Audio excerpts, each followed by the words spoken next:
Algo grande se aproxima, algo que a Europa não vê há décadas. Algo tão apocalíptico que pode destruir nosso mundo. Os sinais vinham principalmente de um lado, mas isso mudou agora.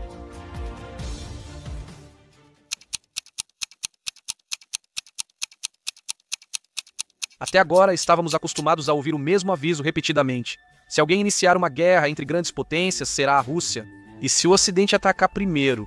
Parece loucura, mas até generais da OTAN já comentam isso publicamente. O general americano Christopher Donahue afirmou que a aliança tem um plano pronto para conquistar rapidamente Kaliningrado e pode executá-lo mais rápido do que nunca. Segundo ele, a OTAN pode neutralizar a defesa antiaérea russa, superar ameaças navais e fazer isso só de posições terrestres.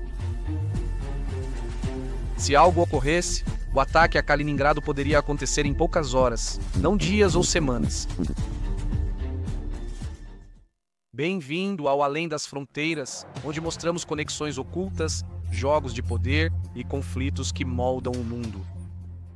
Neste vídeo, analisaremos uma possibilidade assustadora, porém mais realista. Como seria um ataque preventivo da OTAN a Kaliningrado? Como Moscou reagiria e até onde o conflito poderia ir? Vamos analisar o real significado de ataque preventivo e por que ele é tão subjetivo e perigoso. Um ataque da OTAN a Kaliningrado como um golpe preventivo. Kaliningrado, enclave russo no Mar Báltico, fica entre Polônia e Lituânia. O corredor de Suwałki é uma faixa que conecta os países bálticos à OTAN e é frequentemente discutido. Mas existe também o outro lado da moeda. Se o corredor de Suwałki é o ponto fraco do Ocidente, Kaliningrado é o da Rússia. Se houver escalada séria, Kaliningrado pode ser alvo de ataque preventivo, e hoje já sabemos que a OTAN tem um plano para isso. O general Christopher Donahue afirmou que a aliança pode conquistar Kaliningrado rapidamente e já tem capacidade para destruir defesas antiaéreas e ameaças navais usando apenas posições terrestres. Mas como seria se a OTAN avaliasse que há uma ameaça iminente de ataque por parte da Rússia? Imagine um cenário onde imagens de satélite mostram mais mísseis Iskander-M sendo movidos para a fronteira com a Polônia. Rádios poderiam captar ordens codificadas de mobilização total, e drones em Baltisk mostrariam depósitos subterrâneos sendo construídos.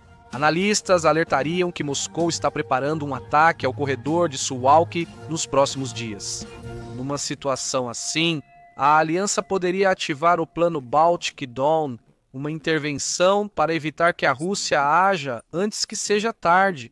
A fase inicial do ataque seria invisível, começando no ciberespaço. O objetivo é interromper redes de comunicação russas, sistema de posicionamento global rádio e sistemas eletrônicos de comando. A OTAN pode realizar esse ataque de centros cibernéticos como Ramstein, Tallinn ou Londres. Em seguida, uma salva coordenada de mísseis guiados seria lançada. Mísseis Jason Storm Shadow poderiam ser lançados de bases polonesas, lituanas e alemãs ou Tomahawks americanos de submarinos classe Virginia no Mar Báltico. As forças aéreas também participariam do ataque. Os F-35 americanos decolariam das bases de Lask, Polônia, e Pangdal, Alemanha, junto com Typhoon britânicos, Rafale franceses e F-35 noruegueses da base aérea de Zorland. Eles querem atingir as baterias de radar e mísseis S-300 e S-400 que protegem Kaliningrado. Seriam usados lançadores compartilhados conectados digitalmente no conceito da linha de dissuasão do flanco leste. Esses sistemas possibilitam lançar mísseis de diferentes países simultaneamente, como uma só unidade. Eles estão conectados aos centros de comando em nuvem da OTAN e operam em tempo real. A OTAN pode usar forças navais, como contra-torpedeiros Arleigh Burke, lançando Tomahawks no Mar Báltico, além de fragatas alemãs Sachsen e corvetas suecas Visby, especializadas em combate contra defesas costeiras. Nessa fase pode aparecer algo que o público não vê. Os serviços secretos ocidentais podem ter uma surpresa preparada, como Israel fez no Irã em junho de 2025, quando o Mossad montou bases secretas no país para lançar drones e mísseis contra a defesa antiaérea e sistemas balísticos iranianos. O ataque foi chocante, preciso e inesperado vindo do próprio país. E justamente esse modelo preparação silenciosa seguida por um ataque relâmpago, pode servir de inspiração também para operações ocidentais no caso de Kaliningrado. A invasão terrestre só ocorreria após os ataques aéreos e de mísseis. Da Polônia, unidades mecanizadas dos Estados Unidos da América, com tanques Abrams, veículos Stryker e artilharia Paladin, poderiam partir. Da Lituânia poderiam atuar forças alemãs ou tchecas, com apoio de paraquedistas franceses. O objetivo era avançar rápido em Kaliningrado, contornar fortalezas, neutralizar o porto de Baltijsk e controlar o aeroporto de Tchalovsk. A operação seria rápida, coordenada e cronometrada. Apesar da forte defesa, Kaliningrado é isolado, sem ligação terrestre com a Rússia, e a ajuda só poderia vir por mar ou ar, o que seria quase impossível. Assim, analistas concordam que um ataque repentino e coordenado poderia explorar o isolamento estratégico de Enclava. Isso não é mais teoria. Agora o plano está sendo treinado, modelado e analisado. Por isso é importante perguntar como a Rússia reagiria a tal ataque.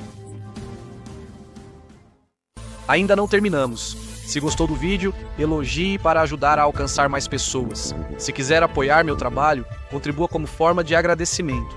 Obrigado, seguimos em frente. Reação russa, 2 da manhã. Um passo apressado ecoa no corredor do Kremlin. O presidente Putin é acordado. Kaliningrado está sob ataque, informa um dos conselheiros. Aviões, mísseis, quedas de comunicação. Começou. Moscou acorda para uma nova realidade. O Ministério da Defesa convoca uma equipe de crise. O Conselho de Segurança se reúne. Telefones sobrecarregados, comunicações criptografadas, notícias da frente ocidental. Generais apresentam relatórios e Kaliningrado sofre ataque massivo. Para o comando russo, isso não surpreende totalmente. Kaliningrado é considerado uma fortaleza estratégica há anos e está armado de acordo com isso. A região tem defesa antiaérea avançada, com sistemas S-300 e S-400. Triumph, que alcançam alvos a mais de 400 quilômetros. Os russos posicionaram mísseis Iskander-M aqui capazes de levar ogivas nucleares. E baterias costeiras. Bastion com mísseis antinávio P-800 Onyx. A Rússia tem entre 15 mil e 25 mil soldados em Kaliningrado, segundo estimativas. Desses, uma parte significativa é composta por membros da 11ª, do Corpo de Exército com unidades mecanizadas, brigadas de artilharia e batalhões de tanques. Na região também há forças especiais, Spetsnaz, fuzileiros navais e unidades de guerra radioeletrônica. A Força Aérea Russa pode enviar caças Sukhoi 30 ou MiG-31 se conseguirem decolar do interior do país. Kaliningrado possui bases aéreas como Tchalovsk, que podem ficar danificadas ou inoperantes após ataques iniciais. Veículos blindados aparecem nas ruas de Kaliningrado. Reservistas e unidades regulares se preparam para a defesa. Hospitais militares em prontidão. Civis relatam explosões, falta de energia e interferência no sinal. O Estado-Maior russo faz declaração oficial. O Ocidente iniciou agressão contra a Federação Russa. Nossa resposta será dura. Começa a ofensiva midiática. RT Sputnik e centenas de contas pró-Rússia lançam campanha massiva. O Ocidente ataca sem motivo. Os russos estão apenas se defendendo. Mostram soldados feridos, prédios destruídos e civis em porões. O objetivo é gerar compaixão internacional e dividir a opinião pública no Ocidente. Putin surge na televisão falando de ataque não provocado, retorno do fascismo e direito moral de defesa. Ele ameaça retaliação, possivelmente convencional ou não. A retórica aumenta. Tropas russas em Kaliningrado tentam resistir. Dos bunkers, os últimos Iskander são lançados. As baterias costeiras tentam atingir os navios da OTAN no Mar Báltico. A dúvida é quanto tempo eles resistirão. Se Kaliningrado for isolada e a aliança avançar rápido, a guarnição russa pode ser cortada. Sem apoio, sem suprimentos, sob fogo de todos os lados. Mas ao mesmo tempo, quanto mais tempo resistirem, maior será a tensão em Moscou e maior o risco de escalada. A história pode seguir vários caminhos. Alguns levam à desescalada, outros à escuridão. Cronograma do ataque a Kaliningrado. Tudo ocorre às 2 da madrugada. Às 2 da madrugada inicia a operação. Um ataque cibernético atinge sistemas russos em Kaliningrado. Simultaneamente, Polônia, Lituânia, Alemanha e Mar Báltico lançam mísseis JASM Storm Shadow e Tomahawk. Simultaneamente, F-35 Typhoon e Rafale decolam rumo a Kaliningrado. A OTAN ataca simultaneamente no digital e no físico.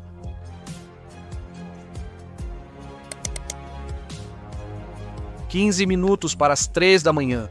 Explosões e apagões sacodem as bases de Tchalovsk e Baltsk. Os sistemas de radar S-400 relatam falhas. A OTAN também mira em depósitos de munição, centros de comunicação e nós de comando. Infraestrutura civil é afetada depois, com quedas de energia e caos.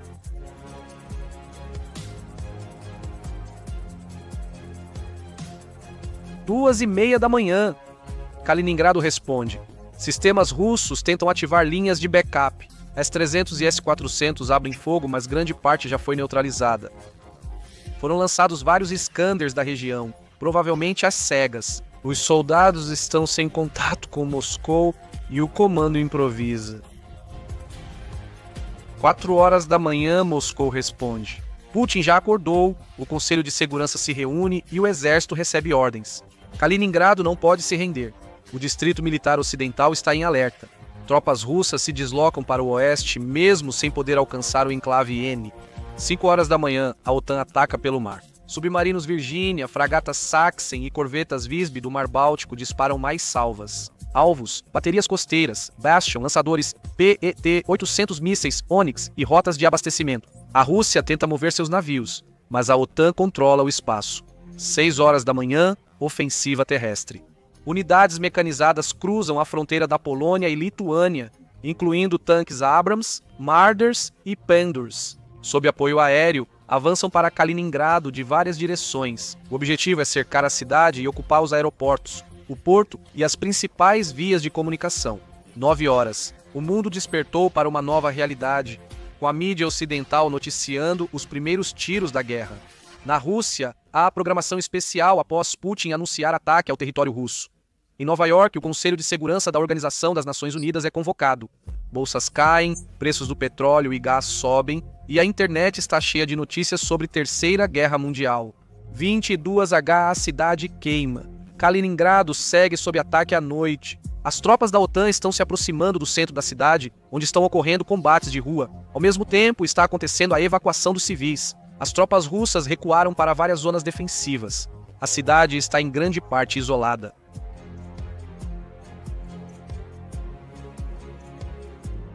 Segundo dia, impasse ou expansão. 9 horas da manhã, propostas de paz. Os Estados Unidos, através da Suíça, propõem uma desescalada. Kaliningrado cairia em troca da retirada de outras forças e garantias. Moscou nega, eleva o alerta nuclear, mas ainda sem ameaça direta.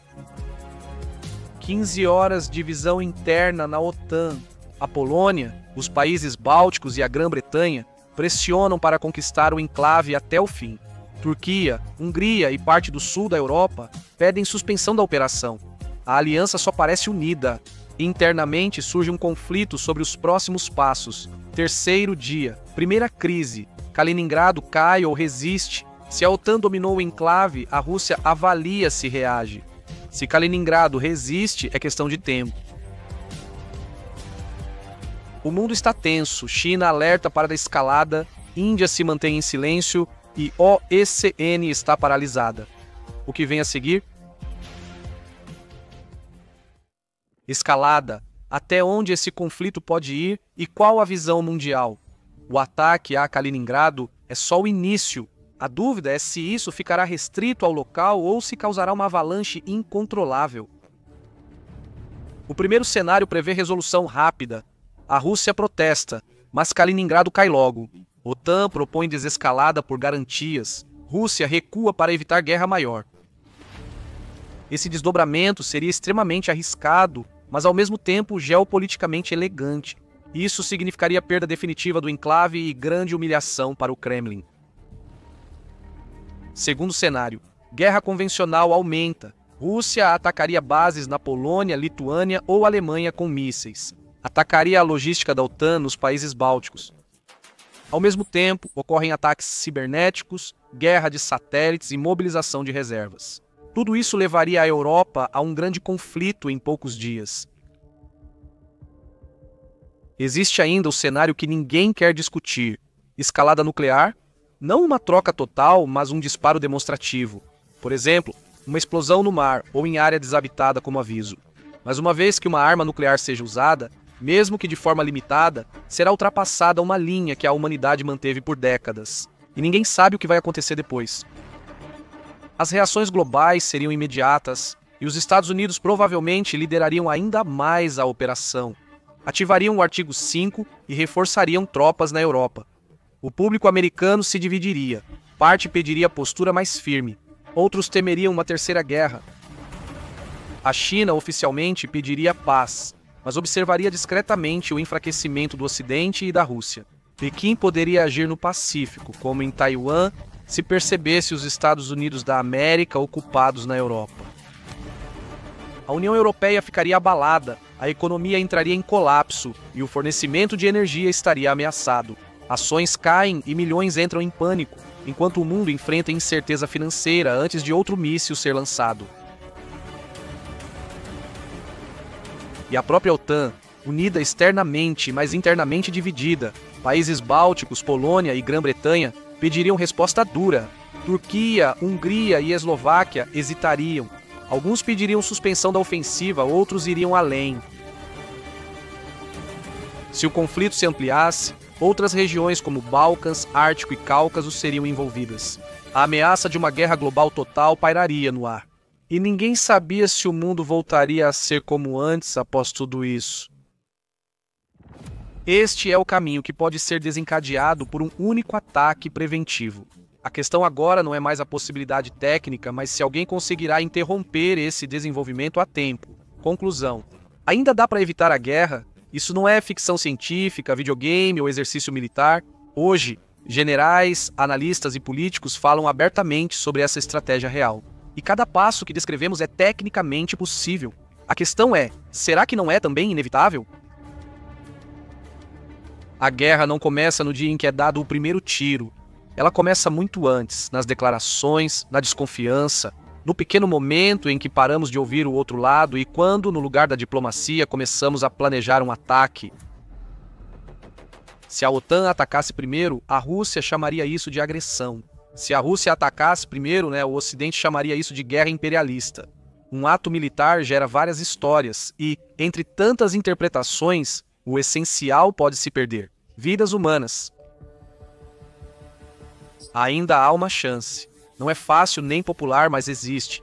Diplomacia, negociações, recuar. Se a escalada começar, ninguém vai pará-la. E se Kaliningrado cair, talvez não seja o fim, mas apenas o começo de algo que hoje ainda não conseguimos imaginar. A questão, então, não é quem vai atacar primeiro, mas se haverá alguém que ousará não atacar de jeito nenhum. Se gostou do vídeo, agradeço o like e inscreva-se para não perder os próximos. Você pode apoiar meu trabalho agradecendo e clicando em recomendar para alcançar mais pessoas. Muito obrigado!